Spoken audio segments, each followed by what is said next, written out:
नमस्कार दोस्तों। फास्ट सरकारी नौकरी के इस ऑनलाइन अपडेट सबसे तेज में आपका बहुत बहुत स्वागत है दोस्तों। आज की इस वीडियो में बात करेंगे 24 सितंबर के जो सीजीएल को एग्जाम हुए दोस्तों, उसके थर्ड शिफ्ट के पेपर एनालिसिस के बारे में आज के इस वीडियो में बात करेंगे। तो चलिए आज का यह वीडियो शुरुआत किया जाए। आप जैसा कि देख पा रहे होंगे कि यह हमारा टेलीग्राम चैनल है। इस टेलीग्राम चैनल से जुड़ करके इस वीडियो का पीडीएफ बिल्कुल ही फ्री में प्राप्त कर सकते हैं। यह हमारा पीडीएफ है दोस्तों, इसको बिल्कुल ही फ्री में प्राप्त कर सकते हैं। वीडियो का लिंक, टेलीग्राम चैनल का लिंक वीडियो के डिस्क्रिप्शन में दिया गया है, वहां से जा करके इस पीडीएफ को पा सकते हैं। आप सभी देख पा रहे होंगे कि हम अपना पीडीएफ को ऑन कर लिए हैं दोस्तों, और इसमें सबसे पहला क्वेश्चन है। आप देख पाइएगा कि रूस और अमेरिका को कौन सी जल संधि अलग करती है। रूस और अमेरिका को कौन सी जल संधि अलग करती है। जल संधि को इंग्लिश में स्ट्रेट बोला जाता है, या फिर इसको जो है हिंदी में कहा जाए दोस्तों तो जल डमरू भी कहा जाता है। ठीक है। सबसे पहला ऑप्शन दिया गया है मलक्का, दूसरा ऑप्शन है बाली, तीसरा ऑप्शन दिया गया है पाक जल संधि, चौथा ऑप्शन दिया है बेरिंग जल संधि। देखिए, रूस और अमेरिका को अलग करने वाली जल संधि जो है वो बेरिंग जल संधि है। ठीक है। इसका सही जवाब क्या होगा? बेरिंग जल संधि। बेरिंग जल संधि जो है रूस और अमेरिका को अलग करता है। ठीक है। चलिए अब इसके बारे में कुछ फैक्ट को देखते हैं और भी डिटेल्स में इसको जानेंगे। आप इसमें देख पाइएगा दोस्तों कि भारत और श्रीलंका के बीच में जो है पाक जल संधि है। ठीक है। भारत और श्रीलंका के बीच में कौन सा जल संधि है दोस्तों? तो पाक जल संधि है। और बात किया जाए, अभी जो क्वेश्चन हम लोगों ने पढ़ा, बेरिंग जल संधि। बेरिंग जल संधि जो है रूस और संयुक्त राज्य अमेरिका, जिसको शॉर्ट में यूएसए कहा जाता है। ठीक है। तो उसके बीच में है। अब इसमें देखिएगा दोस्तों, ये मलक्का जल संधि है। मलक्का जल संधि को आप देख पाइएगा दोस्तों, मलेशिया और इंडोनेशिया के बीच में कौन सा जल संधि है? तो मलक्का जल संधि मलेशिया और इंडोनेशिया के बीच में है, मलक्का जल संधि। बाली जल संधि देख पाइएगा।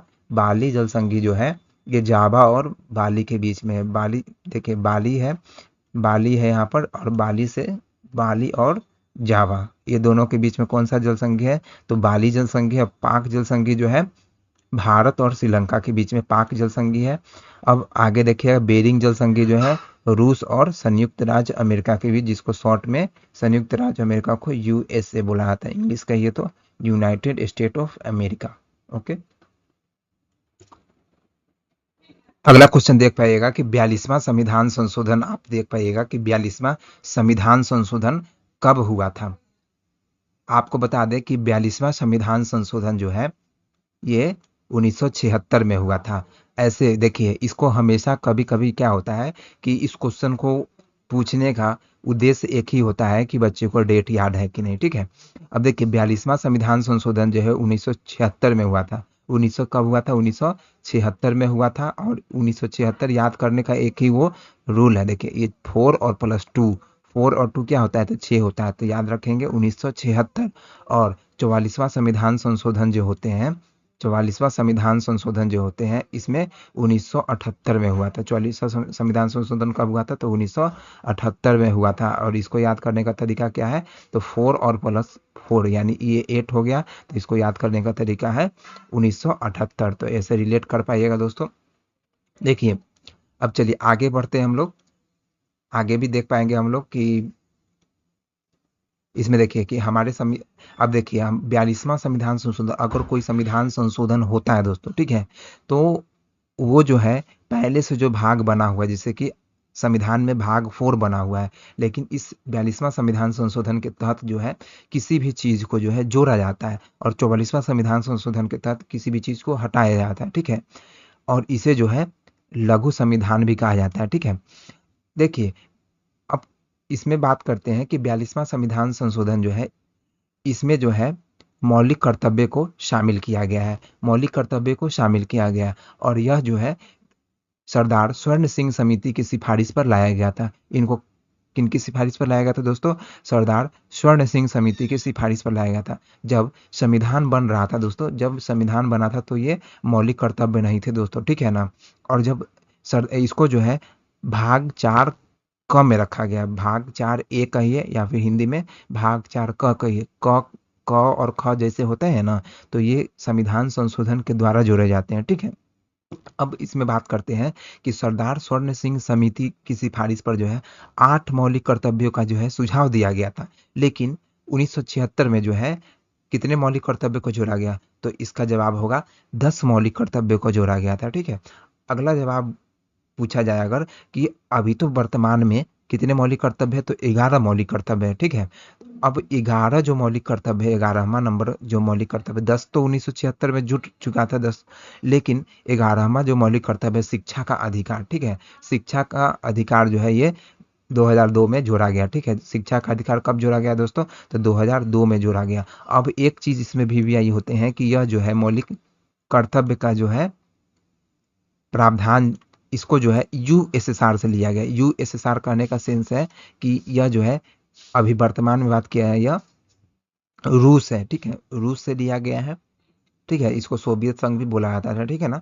तो इतने सारे क्वेश्चन इस संविधान संशोधन से बन सकते थे, जिसमें मौलिक कर्तव्य आ रहे हैं। स्वर्ण सिंह समिति की सिफारिश है, इस पर 10 मौलिक कर्तव्य को उस समय जोड़ा गया, लेकिन 8 ही मौलिक कर्तव्यों का सुझाव दिया गया है। सुझाव ये भी पूछा जाता है कि कितने मौलिक कर्तव्य का सरदार स्वर्ण सिंह समिति के सिफारिश पर सुझाव दिया गया। तो 8 सुझाव दिया गया, लेकिन जोड़ा कितना गया? तो 10 जोड़ा गया। और इसको कौन से भाग में रखा गया है? तो आर्टिकल 4A में रखा गया है। संविधान संशोधन कहना है तो 42वां संविधान संशोधन। और कब हुआ था? तो 1976 में हुआ था। ओके, अगर समझ पाए होंगे दोस्तों। देखिए, जिनको पता है उनके लिए तो कोई दिक्कत नहीं है। अब इसमें बात किया है दोस्तों कि इसका जो आर्टिकल है, आर्टिकल 51A में रखा गया। आर्टिकल 51A में रखा गया। आर्टिकल 51 अगर बात किया है तो इसमें इंटरनेशनल मामले, अंतर्राष्ट्रीय जो विवाद है उसको सॉल्व करने के लिए 51 आर्टिकल बना हुआ है, आपको पता होगा। लेकिन 51A में जो है इसमें जो है मौलिक कर्तव्य को रखा गया है, ठीक है। अगला क्वेश्चन दोस्तों पूछा गया है कि शिक्षक दिवस जो है किसके जन्मदिन के उपलक्ष्य में मनाया जाता है? किसके जन्मदिन के उपलक्ष्य में मनाया जाता है? मतलब शिक्षक दिवस जो है किसके जन्मदिन पर मनाया जाता है? अब इसमें बात किया है दोस्तों कि ऑप्शन दिया गया है मौलाना अबुल कलाम आज़ाद। और इस क्वेश्चन का पूछने का सेंस यही है कि अभी जो माह चल रहे हैं वो सितंबर महीने चल रहे हैं, और सितंबर महीने जो है शिक्षक दिवस मनाया गया है 5 सितंबर को, ठीक है ना। तो उससे जो है जितने भी दिवस होंगे या फिर डेट से रिलेटेड किसी का जन्म हुआ होगा जो इम्पोर्टेंट हो गए सितंबर के माह से, तो उनका तो पूछा ही जाएगा, ठीक है। तो इसमें ऑप्शन में दिया गया मौलाना अबुल कलाम आज़ाद, दूसरा है जाकिर हुसैन, अब तीसरा है राजेंद्र प्रसाद, चौथा है डॉक्टर एस राधाकृष्ण, राधाकृष्णन, ठीक है।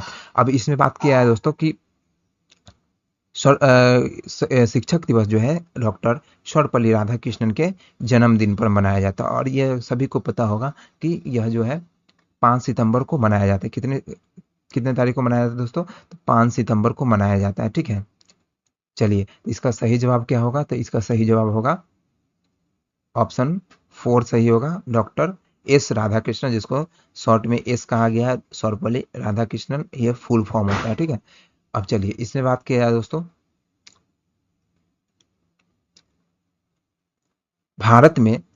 भारत में जो है शिक्षक दिवस 5 सितंबर को डॉक्टर सर्वपल्ली राधाकृष्णन की जयंती के उपलक्ष्य में मनाया जाता है। वह भारत के जो है, इसको नोट कर लीजिए, पहले उपराष्ट्रपति, भारत के पहले उपराष्ट्रपति और भारत के दूसरे राष्ट्रपति है। और दिल से जो है शिक्षाविद थे, मतलब वो शिक्षा के प्रति वो सभी को जागरूक करते थे दोस्तों। तो मतलब वो शिक्षा से रिलेटेड थे, ठीक है। और वह जो है हमारे पहले उपराष्ट्रपति भी रह चुके हैं और भारत के जो है दूसरे राष्ट्रपति थे, ठीक है। अगला है, इसमें देख पाए कि 2020 में जो है शिक्षक दिवस का जो विषय थे दोस्तों, वह है शिक्षक संकट में अग्रणी, भविष्य की फिर से कल्पना करना। इसमें देखिए शिक्षक हमेशा जो है क्या होते हैं, हमेशा जो है संकट में आगे आते हैं, ऐसा कहा गया। और भविष्य को फिर से कल्पना कराते हैं, बच्चे के हित में बात करते हैं। तो ये उनका 2020 का था, इससे कोई मतलब नहीं है। चलिए, जो इम्पोर्टेंट है उसके लिए बस इसमें देखिए। अब इसमें बात किया है दोस्तों, आगे देखिए इसमें जो फैक्ट दिए गए हैं। विश्व स्तर पर जो है शिक्षक दिवस जो है 5 अक्टूबर को मनाया जाता है। अब इसमें पूछा जाए दोस्तों कि विश्व शिक्षक दिवस कब मनाया जाता है, तो इसका सही जवाब होगा 5 अक्टूबर।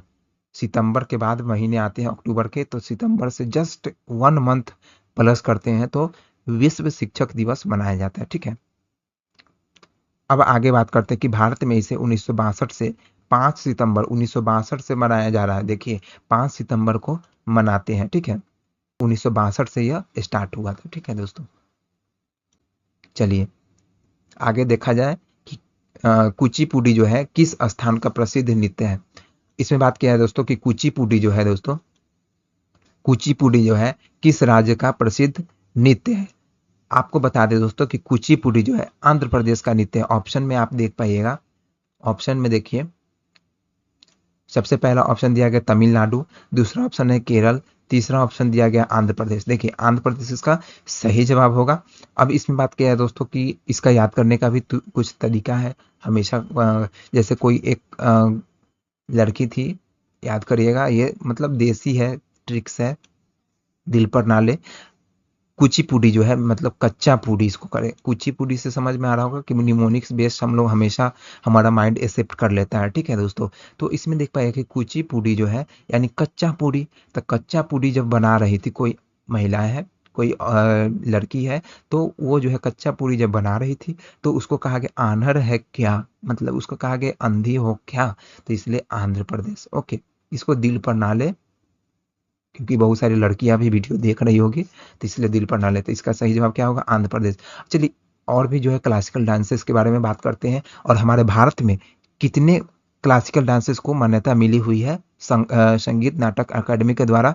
ये सभी आपको कंफ्यूजन रहते हैं, तो सभी को क्लियर करेंगे। और एक बार आप कमेंट करिएगा कि कितने हैं संगीत नाटक अकादमी के द्वारा, कितने शास्त्रीय नृत्य को मान्यता प्राप्त है। ठीक है, अब इसमें बात किया है दोस्तों,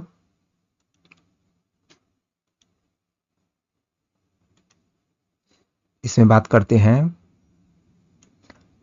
देखिए संगीत नाटक एकेडमी जो है यहाँ पर देख पाइएगा, संगीत नाटक एकेडमी वर्तमान में आठ आठ जो है भारतीय शास्त्रीय नृत्य शैलियों को शास्त्रीय दर्जा प्रदान करती है। मतलब 8 जो है क्लासिकल डांसेस को मान्यता प्राप्त है। ठीक है, उसमें सबसे पहला है भरतनाट्यम। अब देखिए भरत मुनि के द्वारा यह दिया गया कौन सा है, भरतनाट्यम जो है तमिलनाडु का। ठीक है, भरतनाट्यम कहाँ कहाँ का है दोस्तों, तो तमिलनाडु का। इसको याद करने का तरीका होता है, भारत माता की जय बोलिएगा तो लड्डू मिलेगा, तो लड्डू मिलेगा मतलब तमिलनाडु। ठीक है, ऐसे याद कर लीजिए। और कथक जो है उत्तर प्रदेश का है। ठीक है ना, कथक कहाँ का है, उत्तर प्रदेश का। जैसे बोले कथकली, तो कथकली जो है केरल का है। कथकली कहाँ का है, केरल का है। कुचिपुड़ी, तो कच्चा पूड़ी जो है कौन पका रही थी, तो बोला गया उसको कि अंधी हो क्या, तो इससे याद रहेगा। आगे है उड़ीसी। उड़ीसी से समझ में आ रहा होगा उड़ीसा, ये कभी एग्जाम में पूछा भी नहीं जाएगा। और मणिपुरी से होगा मणिपुर, मणिपुरी से मणिपुर होगा। तो कितने हो गए, 2 2 4 2 6 और 2 और है। अगला देखिए इसमें, अगला है मोहिनी अट्टनम। मोहिनी अट्टनम मतलब अटनम मतलब अटक गया। क्या अटक गया, तो करेला खा रहे थे तो अटक गया। ठीक है, ऐसे याद रखिएगा। मोहिनी अट्टम कहाँ का है, तो ये केरल का है। और सतीरिया कहाँ का है, तो असम का है दोस्तों। और छऊ कहाँ का है, तो ये जो छऊ है ये पूर्वी भारत का है। ठीक है, पूर्वी भारत कहने का सेंस है इसमें बंगाल भी आते हैं। ठीक है, उड़ीसा भी आते हैं, झारखंड भी आते हैं। तो इसमें पूर्वी भारत दिया गया है, इसको आप देखिएगा। लेकिन अगर इसमें देखा जाए दोस्तों, 9 है ना इसमें, तो 8 को ही क्या है मान्यता प्राप्त है। इसमें जो है छऊ जो है ये सस्पिशन है। अभी जो है छऊ कंफ्यूजन पॉइंट में हम भी बात करेंगे इस पर, देख पाइएगा। ये क्वेश्चन तो ऐसे पूछा नहीं जाएगा कि जो कितने क्लासिकल डांस है कहाँ के है, ये पूछा जाएगा, लेकिन कितने हैं ये नहीं पूछा जाएगा। ठीक है, अब इसमें देखिए कंफ्यूजन पॉइंट में हमने दिया है इसमें कि भारत के जो है सांस्कृतिक जो है मंत्रालय ने छऊ को जो है शास्त्रीय नृत्य की सूची में शामिल किया है। मतलब छऊ को जो है शास्त्रीय नृत्य के सूची में शामिल किया है। और छऊ को अभी जो बात किया है दोस्तों, अभी बात किया है कि 9 जो है शास्त्रीय नृत्य के रूप में बनाता है। ठीक है, अभी जो है संस्कृति मंत्रालय के तहत जो कितने शास्त्रीय नृत्य आते हैं दोस्तों, तो 9 शास्त्रीय नृत्य आते हैं, जो में जिसमें लेटेस्ट कौन सा हो जाएगा, तो छऊ जो है लेटेस्ट हो जाएगा। ठीक है, लेटेस्ट वर्जन में बात किया है दोस्तों। चलिए और भी कुछ बात किया जाए इसके बारे में। अब इसमें देखा देखा जाए दोस्तों कि इसमें देखा जाए कुचिपुड़ी के बारे में कुछ देखते हैं कि यह जो है डांसेस कितना कैसे कैसे महत्व है इसका, क्या महत्व है, इसको देखते हैं हम लोग। इसमें देखेंगे कि कुचिपुड़ी जो आंध्र प्रदेश का एक शास्त्रीय नृत्य है।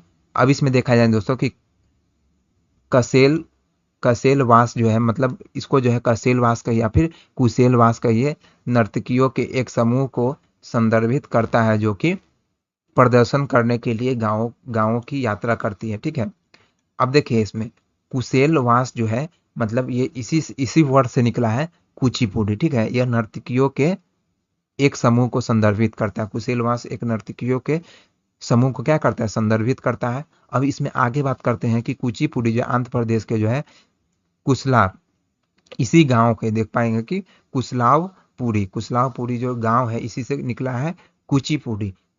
इसी से इस शब्द का कहाँ से निर्माण हुआ है, तो ये इसी गांव से जो है इस शब्द का निर्माण हुआ है, जिसका नाम है कुशलावपुरी। ठीक है, आगे बात करते हैं कि विजयनगर और गोलकोंडा शासक ने जो है इस नृत्य का क्या किया था, संरक्षण किया था। ठीक है, बचाने में योगदान किनका किनका है, तो विजयनगर और गोलकोंडा शासकों का इसमें योगदान है, इस नृत्य को बचाने में। चलिए आगे बात करते हैं। प्रसिद्ध नृत्य जो है तारंगम, जहां नर्तकी अपने पैरों के हाथ पीतल की थाली और सिर पर पानी के बर्तन के साथ प्रदर्शन करती है। ठीक है, अब इसमें देखिए पीतल पीतल की थाली है। ठीक है, और सिर पर जो है पानी के बर्तन के साथ प्रदर्शित करता है। आप देखिए पानी के बर्तन, पानी का घड़ा भी होता है किसी किसी नृत्य में, जो है वो फोक डांस के अंदर आता है, राजस्थान वगैरह में। अब इसमें देखिएगा कि जो सिर पर जो है पानी का बर्तन रखते हैं, पानी का बर्तन में इसमें घड़ा भी हो सकता है, लेकिन आमतौर पर अलग बर्तन भी होगा इसमें, ऐसा कोई स्पेसिफिक नहीं गया, विशेष नहीं है इसमें। ठीक है, और उसमें बात करते हैं कि धर्म निरपेक्ष जो है विषयों पर भागवत पुराण की जो है कहानियां, मतलब इसमें जो है धर्मनिरपेक्ष, एकदम किसी धर्म को नहीं मानना। ठीक है ना, धर्मनिरपेक्ष निरपेक्ष का मतलब ये होता है किसी धर्म जाति से ऊपर है ये डांस। ठीक है, आगे बात करते हैं कि लास्य यानी नरम तत्व और तांडव, तांडव यानी शिव तांडव जैसे हैं, ये सब जो है कठोर तत्व है। ठीक है, कुचिपुड़ी नृत्य में महत्वपूर्ण है। ठीक है, कुचिपुड़ी नृत्य में जो है नरम तत्व और कठोर तत्व दोनों, लेकिन नरम तत्व को क्या बुलाया जाता है, तो लास्य लस्या बोला जाता है, और कठोर तत्व को तांडव बुलाया जाता है। ओके, आगे इसमें देख पाइएगा इसमें कि कुछ एडिशनल और भी सारे चीज दिया गया है। देखिए इतने सारे कराने का एक ही सेंस है कि एग्जाम जो है, एग्जाम पॉइंट ऑफ व्यू से ये सभी इंपॉर्टेंट होते हैं। ठीक है ना, इसीलिए इसको ऐड किया हो, इसमें मेहनत लगते हैं दोस्तों। ठीक है, और इस पीडीएफ को हमारे टेलीग्राम चैनल से जुड़ करके ले सकते हैं, कोई चार्ज नहीं लगेगा। ओके, देखिए खजुराहो नृत्य जो है महोत्सव 2018 का जो है 44वां संस्करण जो है मध्य प्रदेश में यूनेस्को के जो है विश्व विरासत स्थल खजुराहो मंदिर में आयोजित किया गया। अब देखिए खजुराहो से समझ में आता है, खजुराहो महोत्सव जो है खजुराहो मंदिर में आयोजित किया गया, जिसको यूनेस्को में शामिल किया गया। यह जो है मध्य प्रदेश में, और यह 44वां जो क्या है, विश्व विरासत स्थल है। आगे बात करते हैं कि खजुराहो नृत्य जो है महोत्सव एक वार्षिक सांस्कृतिक त्योहार है, जो कि विभिन्न भारतीय शास्त्रीय नृत्य शैलियों की समृद्धि को उजागर करता है। अब इसमें देख पाइएगा कि जो खजुराहो नृत्य जो है महोत्सव एक वार्षिक रूप से मनाया जाता है। ठीक है, और इसमें जो है भारतीय शास्त्रीय नृत्य शैलियों की समृद्धि को उजागर करता है। ओके, इतने सारे क्वेश्चन इसमें बन सकते हैं। ठीक है,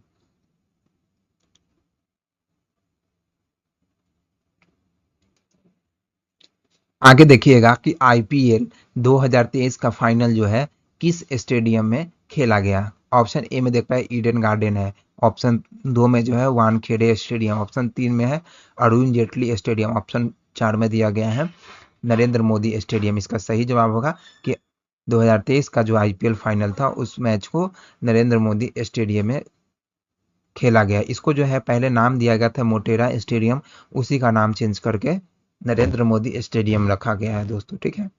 मोटेरा का ही नाम नरेंद्र मोदी स्टेडियम रखा गया है, ठीक है। इसमें देख पाइएगा कि जो कुछ कौन से टीम इसमें विजेता हासिल किए थे, विनर्स कौन थे, तो चेन्नई सुपर किंग जो है इसमें विजेता हासिल विजय किए थे। और जीटी यानी गुजरात टाइटन जो है इस ट्रॉफी नहीं उठा पाए थे। किसने उठाया था, तो चेन्नई सुपर किंग ने उठाया था, ठीक है। और यह जो है जब से स्थापना हुआ उस समय से यह 16वां संस्करण था, ठीक है। और यह बीसीसीआई के द्वारा स्थापित किया गया था। ये T20 मैच की तरह है, ठीक है। 20 ओवर का होता है, ओके। बीसीसीआई का फुल फॉर्म क्या होता है, बीसीसीआई का फुल फॉर्म होता है भारतीय,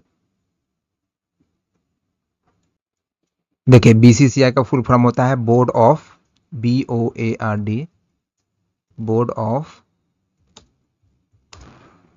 control, CONTROL, control cricket in India, cricket in India.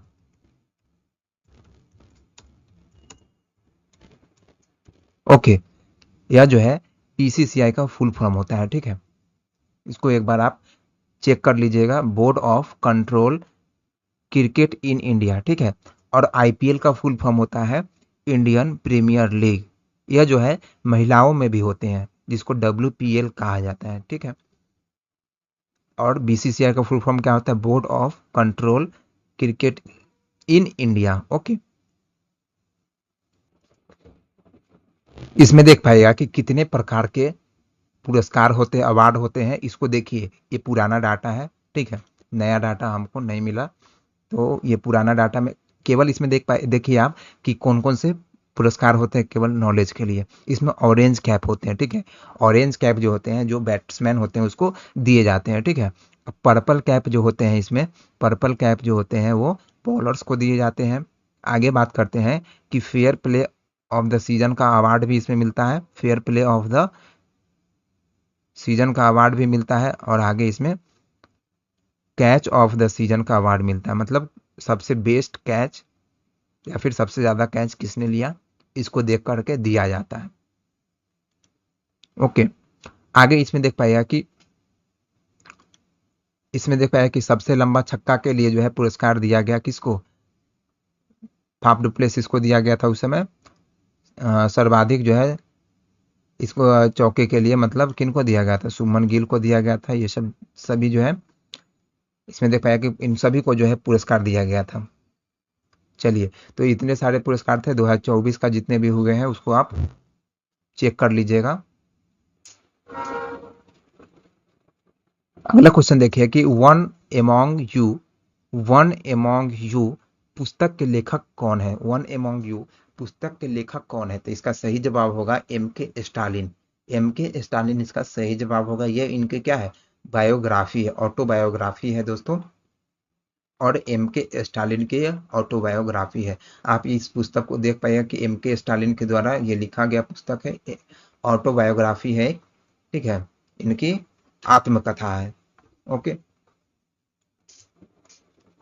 चलिए, अगला क्वेश्चन पूछा गया है कि किस घटना के बाद जो है महात्मा गांधी ने असहयोग आंदोलन वापस ले लिया, किस घटना के बाद जो है महात्मा गांधी असहयोग आंदोलन को वापस ले लिया। देखिए, इसका सही जवाब होगा चौरी चौरा, इसका सही जवाब होगा। लेकिन ऑप्शन एक बार देखिएगा तो रॉलेट एक्ट भी दिया गया है, जलियांवाला बाग भी दिया गया है, और दांडी यात्रा भी दिया गया है, ठीक है। चौरी चौरा भी कांड दिया गया था। इसका सही जवाब होगा चौरी चौरा कांड। चलिए, अब चौरी चौरा कांड के बारे में भी देखेंगे। सबसे पहले असहयोग आंदोलन देखते हैं, ठीक है। एकदम जल्दी जल्दी से देखेंगे। चलिए, आप इसमें देख पा रहे हो दोस्तों, तो ऐसा जूम कर लेता हूं, जूम करने से आपको भी दिखेगा। आप इसमें देख पाए कि असहयोग आंदोलन जो है, यह जो है 1920 में रॉलेट एक्ट और जलियांवाला बाग हत्याकांड के जो है प्रति उत्तर में शुरू हुआ था, ठीक है। असहयोग आंदोलन क्यों शुरू हुआ था? तो सबसे पहले जवाब होगा कि इसको जो है रॉलेट एक्ट और जलियांवाला बाग हत्याकांड के प्रति उत्तर में इसको शुरू किया गया था दोस्तों। और यह जो है 1920 में जो है यह शुरू किया गया था। यह गांधी जी के द्वारा जो है आयोजित पहला जो है बड़े पैमाने का आंदोलन था और मुसलमानों के खिलाफत आंदोलन का समर्थन करने के कारण जो है इस आंदोलन ने और अधिक समर्थ हासिल की। मतलब यह जो है मुसलमानों का कौन सा था, खिलाफत आंदोलन था, उसको जो है सपोर्ट करने के कारण जो है इसको बड़े पैमाने पर इसको देखा गया। ठीक है, इसका समर्थन बड़े पैमाने पर मिला। आगे बात करते हैं कि ये गांधी जी ने लोगों से अपने खिताब से इस्तीफा देने के लिए कहा। मतलब अपने जो उपाधि है उस सबसे इस्तीफा देने के लिए गांधी जी ने सिफारिश किया था। ठीक है, आगे इसमें देखिएगा, सरकारी शैक्षणिक संस्थान, अदालतों, सरकारी सेवा, विदेशी माल और चुनाव का बहिष्कार किया गया। अंततः जो है करों का भुगतान करने से इनकार किया गया और यह सब जो है अहिंसक तरीके से किया गया। मतलब इसका कोई हिंसा तरीका नहीं था, अहिंसक रूप से, विकराल रूप से, रौद्र रूप से किया गया था। ठीक है, इसके अलावा क्योंकि देखिए जलियांवाला बाग जब हत्याकांड हुआ था दोस्तों, उसमें महिलाएं भी थी। क्या कसूर थे? मेले देखने के लिए गए थे, उसमें उनको मार दिया गया। ठीक है, अब इसमें देखिएगा, इसके अलावा जो है गांधी जी ने आत्मनिर्भर होने की आवश्यकता की वकालत की। मतलब आपको जो है आत्मनिर्भर होना पड़ेगा, दूसरे पर डिपेंडेंट नहीं होना पड़ेगा। ठीक है, उदाहरण के लिए जो है खादी काटना, मतलब खादी काटने के लिए वो जो कुटिल मशीन का जो है गांधी जी ने ही शुरुआत किया था ना।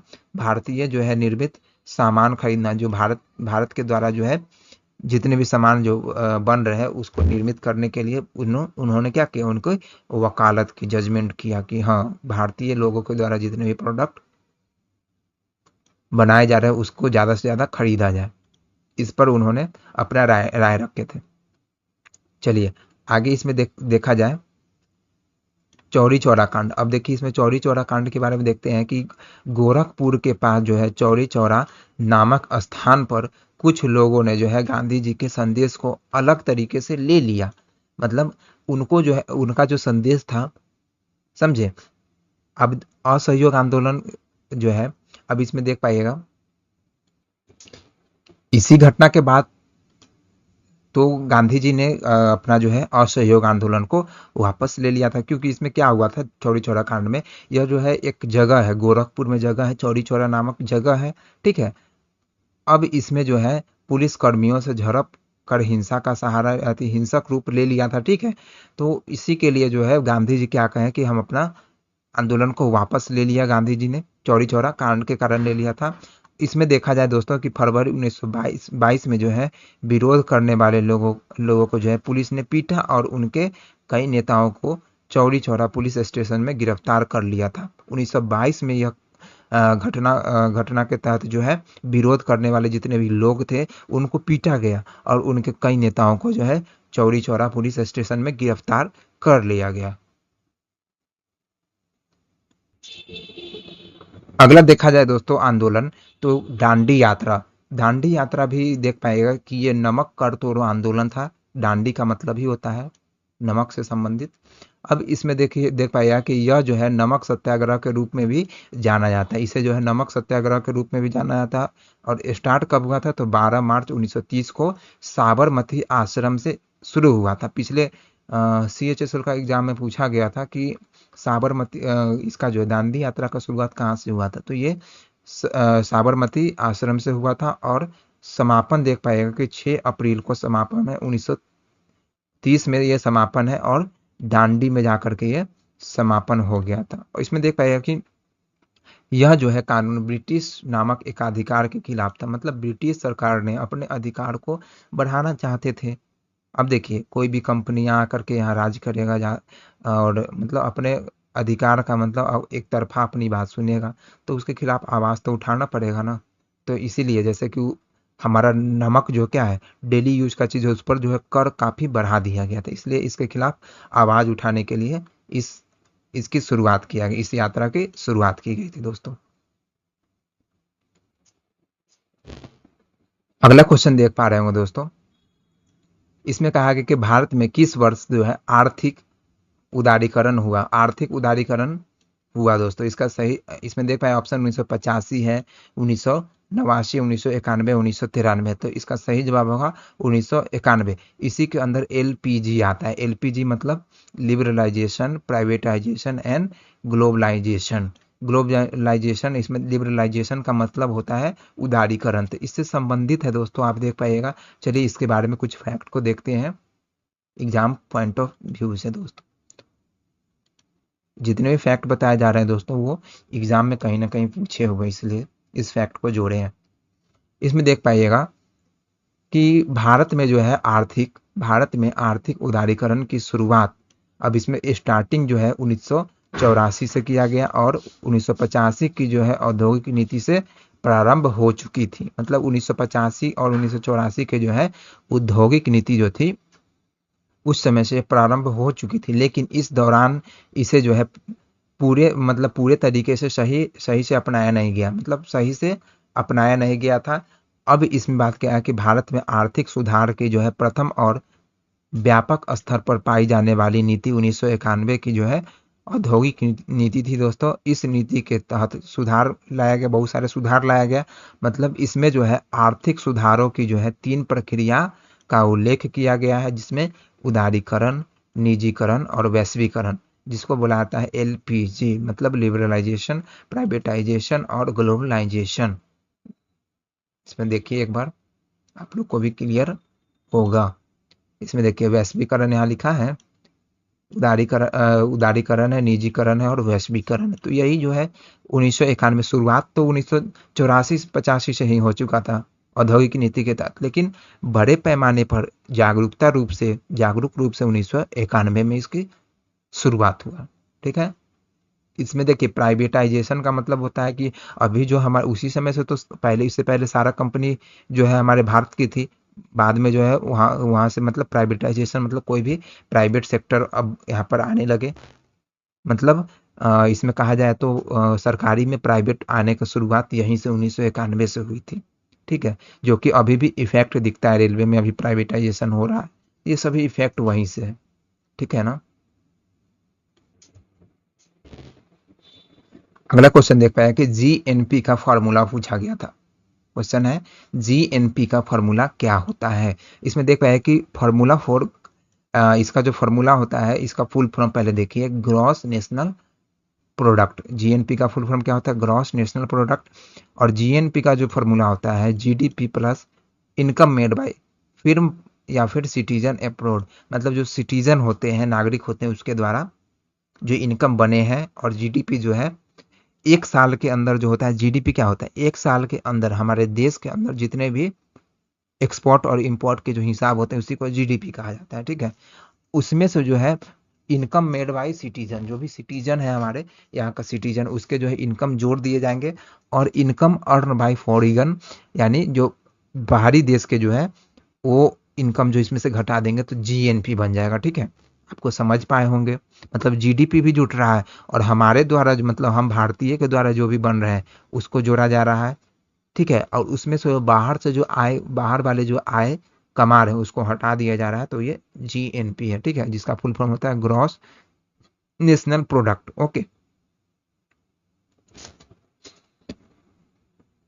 अगला क्वेश्चन देख पाइएगा कि स्विस ओपन बैडमिंटन 2024 का जो है विजेता कौन है। इसमें देख पाया कि स्विस ओपन 2024 का जो है विजेता बात किया है तो महिला एकल का जो है खिताब जो है ओलंपिक बैडमिंटन में किसने जीता? इसका सही जवाब होगा कैरोलिना मारिन ने जीता था। कैरोलिना मारिन ने जीता था दोस्तों।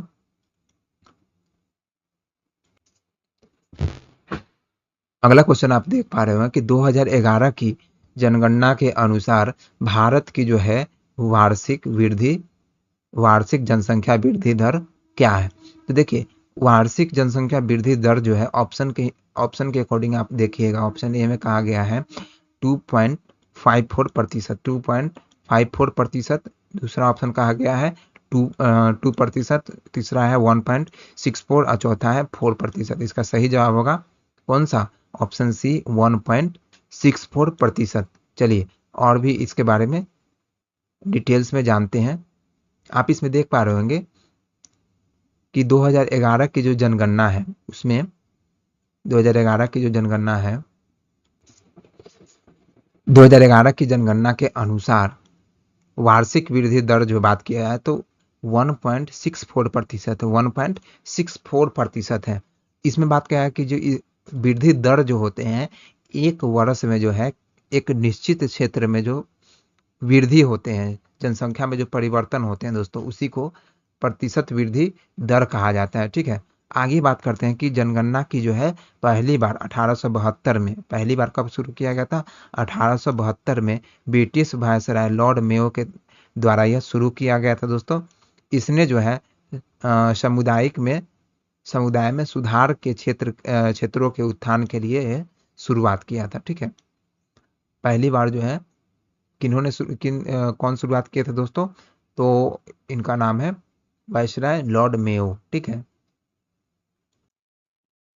2011 की जो है जनगणना अगर बात करते हैं तो 15वीं जनगणना है और स्वतंत्रता के बाद जो है 7वीं जनगणना है। ठीक है, स्वतंत्रता के बाद कितनी जनगणना है 2011 वाला? तो 7वीं जनगणना है। अगर स्वतंत्रता से पहले पूछा जाए दोस्तों तो 8 जनगणना हो चुका था। ठीक है, 2011 की जनगणना का नारा है हमारा जनगणना हमारा भविष्य। अगर देखिए कि 2011 की जनगणना के अनुसार 2001 की जनगणना की तुलना में भारत में 10 लाख से अधिक जनसंख्या वाले नगर की संख्या 35 से बढ़कर 53 हो गई। यानी 35 कब था? तो 2000 में 35 नगर की संख्या थी, अब बढ़ करके 53 नगर हो गया। ठीक है, भारत की जो है 15वीं जनगणना जो है 2011 में आयोजित की गई। तो 15वीं तो है ही है। ठीक है, जल्दी से हम एक रिवीजन पॉइंट ऑफ व्यू से देख लेते हैं भारत की कुल जनसंख्या कितनी है। तो 121 करोड़, ऐसे याद रखिए, शॉर्ट में याद रखिए, ये पूरा पढ़ने का कोई जरूरत नहीं है।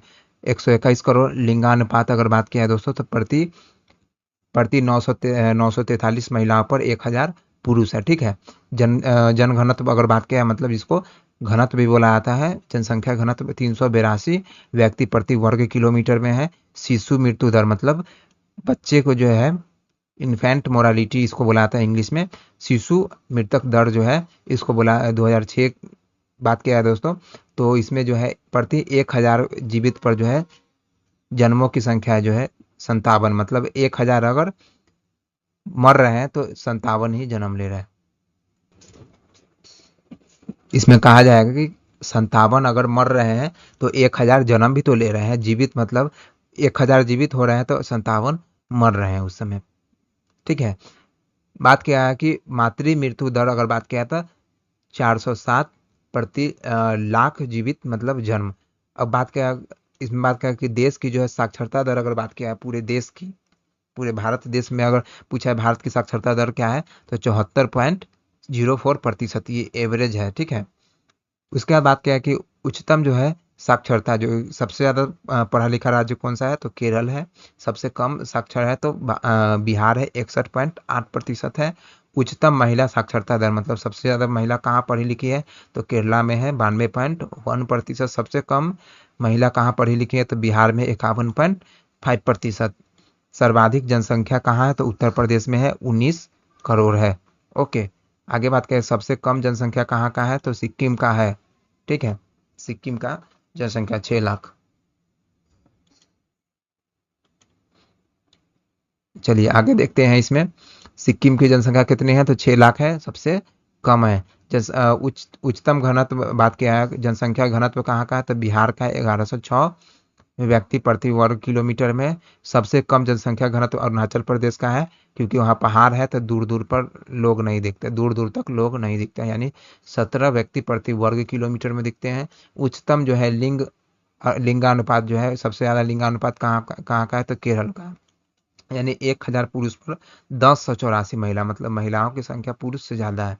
ओके, राज्य में बात किया है कि लिंगानुपात सबसे कम कहाँ का है तो हरियाणा का है, 789। ठीक है ना, 789 ये है। जन्म के समय जो है जीवन प्रत्याशा, ये बात किया है दोस्तों तो 63 पॉइंट जो है 5 वर्ष पुरुष बात किया है दोस्तों तो 62.6%, और महिला का बात किया है तो 64.4 टू वर्ड्स। अब इसमें देखा जाए दोस्तों कि 63 जो है 63.5% ये एवरेज है। ये जो है महिला भी हो सकती है और पुरुष भी हो सकता है। लेकिन अगर पुरुष में एग्जैक्ट अगर बोल दिया जाए कि पुरुष की जो है जीवन प्रत्याशा मतलब कितने समय तक वो जी रहे हैं, ठीक है, तो इसका सही जवाब होगा 62.6%। और महिला जो है पुरुष से ज्यादा जी रहे हैं 64.2%। आगे बात करते हैं कि जनसंख्या में गिरावट के दर जो है 17.7%, 17.7% की दर है दोस्तों, ठीक है। आगे इसमें देखते हैं सर्वाधिक जो है जाति जो है अनुसूचित जाति जो है किस राज्य में है। तो सर्वाधिक अनुसूचित जाति जो है उत्तर प्रदेश में है। सबसे कम जो है अनुसूचित जाति जो है जनसंख्या नागालैंड में है सबसे कम। सर्वाधिक अनुसूचित जनजाति की जो है जनसंख्या मध्य प्रदेश में है। सबसे कम जो है अनुसूचित जनजाति की जो बात किया है जनसंख्या पंजाब में है। अब इसमें देखिए इसमें आया है अनुसूचित जाति, तो इसको होता है, इसको कहा जाता है शॉर्ट में एससी कहा जाएगा, ठीक है। कुछ लोगों को तकलीफ हो रहा होगा इसलिए इसको बुलाया जाएगा एससी। और ट्राइब्स को बुलाता है जनजाति, ठीक है। तो सबसे कम जनजाति कहाँ पर है, तो यह जो है पंजाब राज्य में सबसे कम जनजाति है। और सबसे कम जनजाति कहाँ सबसे ज्यादा कहाँ है, तो मध्य प्रदेश में है। और जाति कहाँ पर अनुसूचित जाति सबसे ज्यादा कहाँ है, तो उत्तर प्रदेश। और सबसे कम कहाँ है, तो नागालैंड, ठीक है। अगला क्वेश्चन है दोस्तों, मुगल बादशाह बाबर का वास्तविक नाम क्या था। मुगल बादशाह बाबर का जो है वास्तविक नाम क्या था। अब इसमें ऑप्शन में देख पाया है कि हसनुद्दीन मोहम्मद, गयासुद्दीन मोहम्मद, जहीरुद्दीन मोहम्मद, कासिमुद्दीन मोहम्मद। इसका सही जवाब होगा जहीरुद्दीन मोहम्मद, इसका सही जवाब होगा। इसमें कहा जाए दोस्तों तो मुगल बादशाह जो थे बाबर, उनका वास्तविक अगर रियल नेम अगर बात किया है तो जहीरुद्दीन मोहम्मद। इनका जिसका मतलब होता है धर्म का रक्षक। कभी कभी मतलब भी पूछा जाता है दोस्तों, इसका मतलब होता है धर्म का रक्षक। इसमें देखा जाए दोस्तों कि मुगल बादशाह जो है बाबर का असली नाम जो है जहीरुद्दीन मोहम्मद था। जहीरुद्दीन मोहम्मद का मतलब होता है धर्म का रक्षक। धर्म का रक्षक बाबर के जो है बारे में कुछ अन्य फैक्ट के बारे में देखते हैं।